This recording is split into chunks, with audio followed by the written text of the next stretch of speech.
Welcome back to Real Christianity with Rev Kev. As they say in our jungle village, yaki yaki. Don't say yucky yucky. I want to talk about the question I'm asked. Why do we send missionaries? Why do we send people overseas to do good things, to tell them about Jesus, to feed the poor, when there's so many needs here? Well, that's a good question because we're all impacted by what we see around us. We see brokenness. We see problems in society. We see poverty. We see cheating. We see politics that are broken. Why would we go try to help someone else when there's so many problems here? Shouldn't we put more effort in the needs right around us? Well, initially it's a good question, but let's follow that logic out. The Bible says go and tell others about Jesus and feed the poor and help the widows and nurture those who are hurting.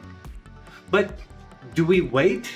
How long do we wait? Do we wait till everybody in the United States is out of poverty before we start reaching somebody else, or wherever you're from, Australia, Europe? Do you wait till your society is completely taken care of and there are no problems in it before we go help someone else?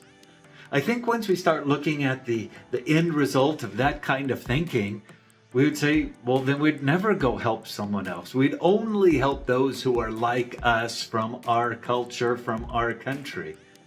That's not real Christianity. That sounds a little selfish, to only help those people in your country. Our places where we live, we are never going to be 100% out of poverty, 100% out of crime, or 100% Christian. That's never going to happen. Should we care about those around us? Absolutely. But you know what? Those in church, it's like 98% of a church stays and ministers right where they are.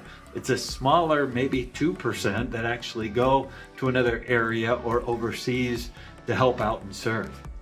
So when we hear about people going overseas, that should only inspire us to play a greater role, a sacrificial role, in helping the spiritually hungry, the physically hungry, those who are hurting around us with the time that we have before us, and not say negative things about those who are going to other places, but encourage them on. Going far away is a tougher role. It's incredibly sacrificial. So encourage those who are going, but may that spur us on to be real Christians wherever we are. This has been Real Christianity with Rev Kev. Yaki yaki.